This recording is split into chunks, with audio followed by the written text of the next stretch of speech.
इस समय पूरी दुनिया सहित देश कोरोना वायरस महामारी से पीड़ित है। ऐसे में लोगों से सोशल डिस्टेंसिंग के साथ ही घरों पर रहने की अपील की जा रही है। इस विषय पर एसकेवी न्यूज के रुपेंद्र शर्मा ने बात की है। वरिष्ठ चिकित्सक डॉक्टर प्रियशील हाड़ा से प्रस्तुत है एक रिपोर्ट। नमस्कार, मैं एसकेवी न्यूज से रुपेंद्र शर्मा, कैमरामैन कौशल के साथ इस वक्त मौजूद हूँ डॉक्टर प्रियशील हाड़ा जी के साथ। मैं इस वक्त बात करना चाहूँगा कोरोना वायरस कोविड-19 का जो प्रकोप है वो पूरे विश्व के साथ भारत में भी बड़ी तेज़ी से फैल रहा है।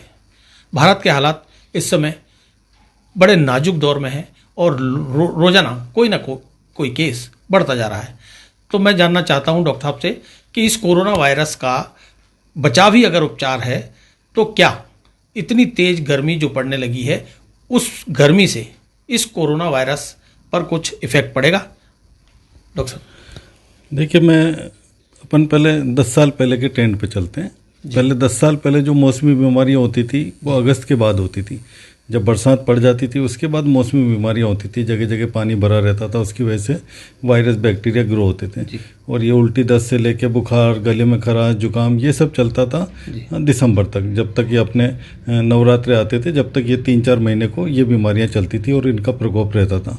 लेकिन पिछले 5-7 सालों से ऐसा ट्रेंड में बदलाव आया कि जो मौसमी बीमारियां हुई है, जैसे वायरल वगैरह, बुखार वगैरह, गले में खराश, ये सब चलने लगा दिसंबर, जनवरी, फरवरी के दौरान। जैसे ये कोरोना वायरस भी इसी का एक रूप है और इन्हीं दिनों ये हुआ। पहले अभी जैसे देखा जाए तो 3-4 साल पहले अपने यहाँ स्वाइन फ्लू का बहुत ज़्यादा प्रकोप था, पिछले साल तक भी था और उससे 1-2 साल पहले बहुत ज़्यादा प्रकोप था, बहुत मौतें भी हुई। लेकिन अब जैसे बॉडी में रेजिस्टेंस आ जाता है, जो अपन बार बार करें, इम्यूनिटी आ जाती है। कोई भी बीमारी जब शरीर को होती है तो अगली बार के लिए उसमें इम्यूनिटी आ जाती है, तो शरीर अपने आप में ताकत पैदा कर लेता और अपने आप में पावर पैदा कर लेता उस बीमारी से लड़ने के लिए।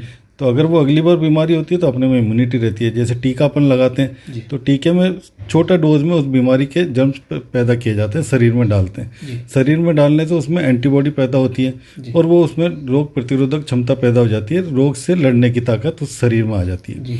लेकिन ये कोरोना वायरस को देखा जाए तो अभी बिल्कुल नया वायरस है।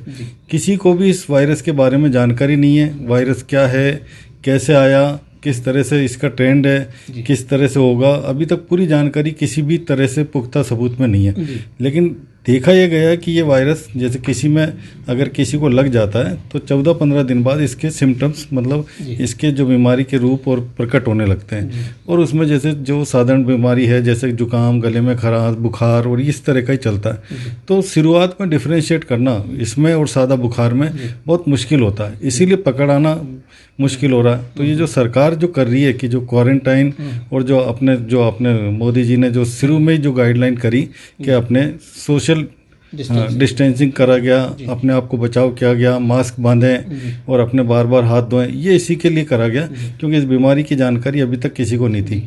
तो इन सब से जो वायरस है, जैसे अगर वायरस किसी के द्वारा अपने को लगा, जनरली तो क्या होता है, कोई छींका या खांसा, तो उसके जो शरीर से, जो मुंह से जो कण निकले थूक के मामले में या वाष्प के रूप में जो निकले, इसकी मारक क्षमता 5 से 7 मीटर 8 मीटर तक है। तो जो सामने एक हॉल, जो जनरली एक हॉल छोटा होता है, उसमें 8-10 मीटर में जो भी खड़े होंगे उन सबको ये जर्म्स लगेंगे। और उसके साथ साथ जो भी सरफेस है, चाहे वो जैसे कार में छींका या कहीं मकान में या टेबल पे बैठा, तो सब जगह उसके कण लग जाएंगे। तो वहाँ जिसका भी हाथ लगेगा उसको भी वो कण लग गया और उसके अगर उसने नाक के, मुंह के, आंखों के टच कर लिया तो वो उसके शरीर में चला जाएगा। इसीलिए बार बार बोला जाता है कि अपने हाथ धों और अपने हाथों को शरीर के किसी अंग को टच नहीं करें। जैसे आँख, नाक और मुंह खुला एरिया होता है, इससे वायरस अंदर चला जाता है। जनरली ये वायरस सांस के थ्रू ही जाता है, तो अपन मास्क को इसीलिए प्रयोग करते हैं कि सांस के थ्रू ये वायरस नहीं जाए। मास्क में भी स्पेशली ये बताया जा रहा है कि मास्क को जैसे अपन नाक को भी कवर करें, साथ ही साथ मुंह को यहाँ ठोड़ी के नीचे तक कवर करें कि थूकने के मार्फत या नाक के सांस लेने के मार्फत न तो वो बाहर आए ना अंदर जाए। दोनों तरह से इसका बचाव रहता है। और अपना जितना 1-2 मीटर कम से कम किसी से दूर बैठें और हाथ बार बार धोएं तो उसका अपन बचाव कर सकते हैं। कोविड-19 का अगर बचाव ही उपचार है तो डॉक्टर साहब, इम्यूनिटी बढ़ाने के लिए लोगों को क्या करना चाहिए और क्या खान पान इसके लिए ज़रूरी है? जैसे मोदी जी ने कल 7 मंत्र अपने बातों में रखे, जैसे 7 मंत्र यही था कि बड़े बूढ़ों का अपने घर में ख्याल रखें। बड़े बूढ़ों से कहना उनका ये तात्पर्य था कि बड़े बूढ़े जितने भी रहते हैं उनकी इम्यूनिटी कम रहती है, शरीर में रोग प्रतिरोधक क्षमता कम रहती है और उम्र की वजह से उनके शरीर के जितने भी अंग होते हैं वो बहुत कम काम करते हैं, तो उनका अपने को विशेष तौर पर ध्यान रखना है।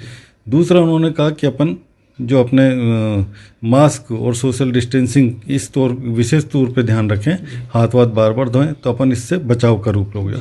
तीसरा उन्होंने जो एक ऐप का आजकल जो चल रहा है अपने भारत सरकार द्वारा ऐप डाउनलोड करने का, स्वास्थ्य सेतु, आरोग्य सेतु ऐप, तो उसको डाउनलोड करने के लिए बार बार कहा जा रहा है। तो उससे अपने को सबके डेटा आ जाएंगे और उसमें ब्लूटूथ है, ब्लूटूथ के माध्यम से अगर कोई जो कोरोना वायरस से संक्रमित है अगर वो अपने पास भी आता है तो अपने को अलार्म मिल जाएगा कि इस पड़ोस में अपने किसी को ये बीमारी संक्रमण से ग्रसित है। चौथा उन्होंने जो एक विशेष तौर पे बोला कि अपने जो पारंपरिक स्रोत है, गुनगुने पानी का पीना और जो आयुर्वेदिक है, जो अपने हल्दी और जो भी और भी दूसरी चीज़ें होती है, च्यवनप्राश वगैरह खाना, ये सब चीज़ें अपने जो अंदर इम्यूनिटी, अपने अंदर शरीर को ताकत पैदा करती है। तो इन सब चीज़ों का सदुपयोग अपने डेली लाइफ में प्रयोग करना चाहिए, तो उनसे शरीर में ताकत आएगी। ये चौथी बात मैंने विशेष तौर पर जो आपने पूछा उसको चौथे नंबर पर मोदी जी ने बताया था। तो डॉक्टर प्रियशील हाड़ा जी ने हमें बताया कि किस तरह से इस रोग से बचा जा सकता है, बचाव किया जा सकता है। इस वक्त मैं अपने कैमरामैन कौशल के साथ SKV न्यूज़ के लिए रुपेंद्र शर्मा।